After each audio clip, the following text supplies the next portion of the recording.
नमस्कार। आज हम एक ऐसी कहानी पर बात करने वाले हैं जो सच में दिल को छू लेती है। हरियाणा के एक गांव की कहानी, एक माँ और बेटे की, सरोज और राजू की।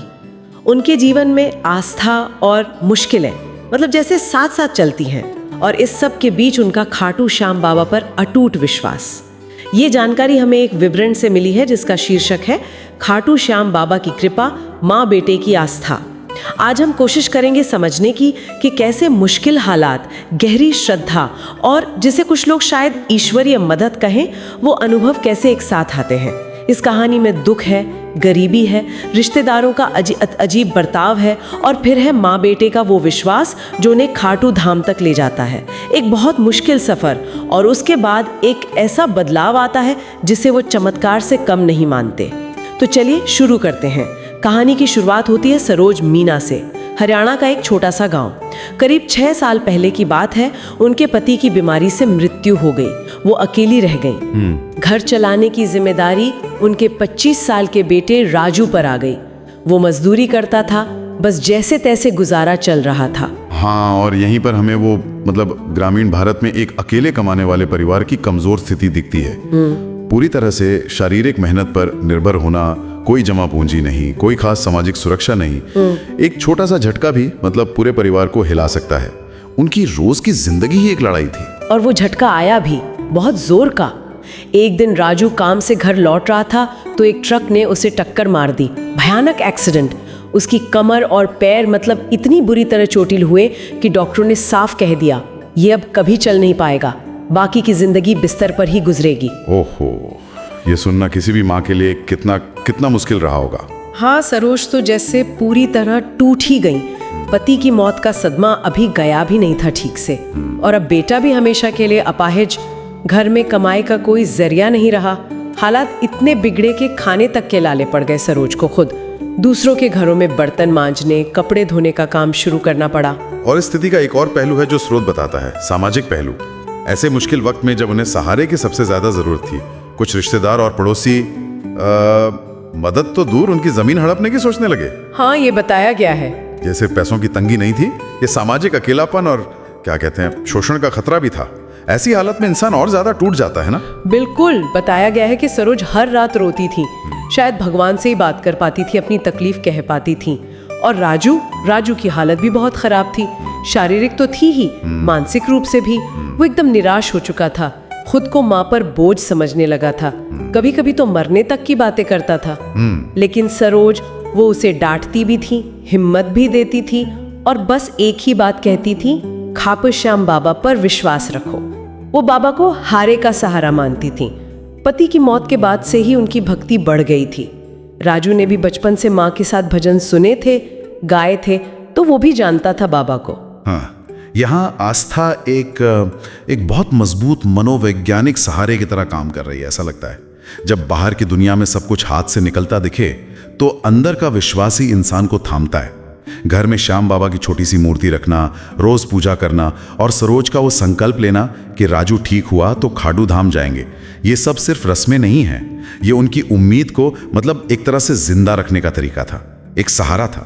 पर वक्त बीतता गया और हालात वो सुधरे नहीं, बल्कि और बिगड़ते चले गए। रिश्तेदारों के इरादे और साफ होने लगे। वो घर गिरवी रखवाने की कोशिश में लग गए। पड़ोसी भी ताने मारने से नहीं चूकते थे। मगर इन सब मुश्किलों के बावजूद सरोज के मन में खाटू धाम जाने की इच्छा और पक्की होती गई। ये देखिए, ये बात गौर करने वाली है। घर में खाने को पैसा नहीं, बेटा व्हीलचेयर पे है, दर्द से करारा है, और ऐसी हालत में तीर्थ यात्रा पर जाने का फैसला। ये साधारण विश्वास नहीं है। शायद अपने दुख को, अपनी पीड़ा को एक बड़ा अर्थ देने की कोशिश कि शायद वहां जाकर कुछ हल निकले। हाँ, शायद यही सोचा होगा। और गांव वालों ने मदद की, पैसे जुटाए, व्हीलचेयर पे बेटे को लेकर वो निकल पड़ी।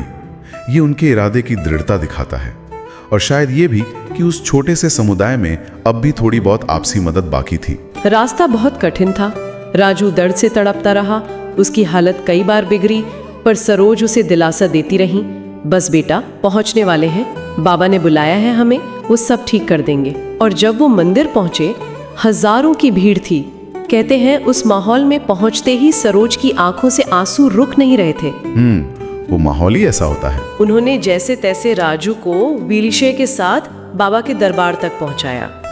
राजू ने रोते हुए बस यही प्रार्थना की, बाबा माँ ने बहुत दुख देखे, मुझे ठीक कर दो ताकि मैं फिर से उसकी सेवा कर सकूं। सरोज ने भी अपने बेटे के लिए एक नई जिंदगी मांगी। उन्होंने बाबा को गुलाब की माला चढ़ाई, निशान चढ़ाया, वो झंडा जैसा होता है ना। हाँ, निशान भक्त अपनी मन्नत या श्रद्धा के लिए चढ़ाते हैं। और इत्र भी चढ़ाया पूरी श्रद्धा से। मंदिर का वो पूरा वातावरण, हजारों लोग एक साथ प्रार्थना कर रहे हैं, वो सामूहिक आस्था, भेंट चढ़ाना, ये सब क्रियाएं इंसान के व्यक्तिगत दुख को कहीं ना कहीं उस बड़ी सामूहिक भावना से जोड़ देती हैं। ऐसा लगता है कि आप अकेले नहीं हैं, आपकी प्रार्थना सुनी जा रही है। ये रस्में उम्मीद को और मजबूत करती हैं कि हाँ, शायद कुछ अच्छा होगा। और फिर कहानी में वो मोड़ आता है जिसे सरोज और राजू चमत्कार मानते हैं। विवरण के अनुसार उसी रात राजू ने एक सपना देखा। सपने में उसे खाटू श्याम बाबा दिखाई दिए, मुस्कुरा रहे थे और उन्होंने कहा, राजू तेरी माँ की आस्था, उसकी पुकार मुझे यहाँ खींच लाई है, उठ और चल। ये बहुत गहरा अनुभव रहा होगा उसके लिए। गांव लौटने के कुछ दिन बाद की बात है।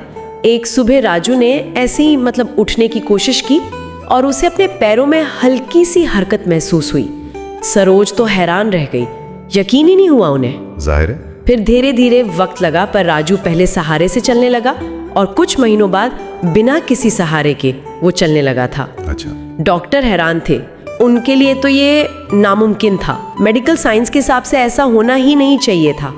हाँ, यहाँ वो आस्था और विज्ञान का, या आप कह सकते हैं दो अलग अलग नजरियों का टकराव दिखता है। जिसे विज्ञान असंभव कहता है या शायद अस्पष्टीकृत सुधार कहेगा, आस्था उसे सीधे सीधे भगवान का हस्तक्षेप मान लेती है। और दिलचस्प बात यह है कि विश्वास अक्सर उन चीजों को समझाने में कामयाब होता है जहां तर्क शायद चुप हो जाता है। ये व्यक्तिगत अनुभव की सच्चाई और जो बाहरी दुनिया की वस्तुनिष्ठ सच्चाई है, उसके बीच का फासला भी दिखाता है। सही बात है। इसके बाद उनकी जिंदगी धीरे धीरे पटरी पर आने लगी। राजू फिर से मेहनत मजदूरी करने लगा, घर की आर्थिक तंगी कम होने लगी। वो रिश्तेदार जो मुश्किल वक्त में फायदा ढूंढ रहे थे, अब नजरें चुराने लगे। ऐसा होता ही है। माँ और बेटा अब हर साल खाटू धाम जाते हैं, अपना आभार जताने, शुक्रिया अदा करने। कहानीकांत बहुत भावुक है। एक शाम राजू अपनी माँ के पैर दबा रहा था और उसने कहा, माँ तेरी आस्था ने मुझे सच में नया जीवन दिया है। पिताजी की कमी तो कोई पूरी नहीं कर सकता, पर बाबा ने हमें अकेला नहीं छोड़ा। ये सुनकर सरोज की आंखें भर आईं।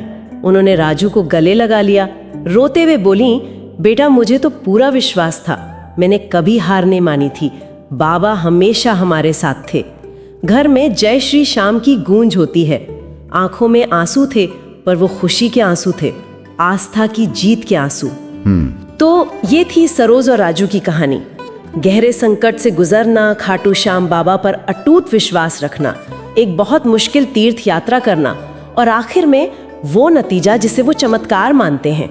ये कहानी कहीं ना कहीं निराशा पर आशा की जीत दिखाती है, भक्ति की शक्ति दिखाती है। बिल्कुल, ये कहानी हमें सोचने पर मजबूर करती है कि आस्था क्या है, उम्मीद कैसे काम करती है और इंसान मुश्किल से मुश्किल हालात में भी कैसे लड़ता है, कैसे टिका रहता है। और हाँ, ऐसी कहानियां जो हैं वो खास सांस्कृतिक परिवेश में बहुत मायने रखती हैं, जहां विश्वास अक्सर लोगों का सबसे बड़ा और कभी-कभी तो शायद एकमात्र सहारा होता है।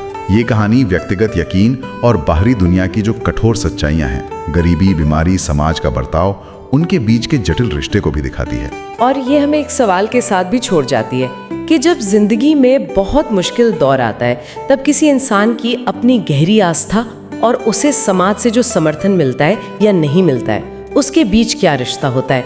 और आज के ज़माने में ये विचार कि कोई हारे का सहारा है, इसका क्या मतलब हो सकता है, सोचने वाली बात है।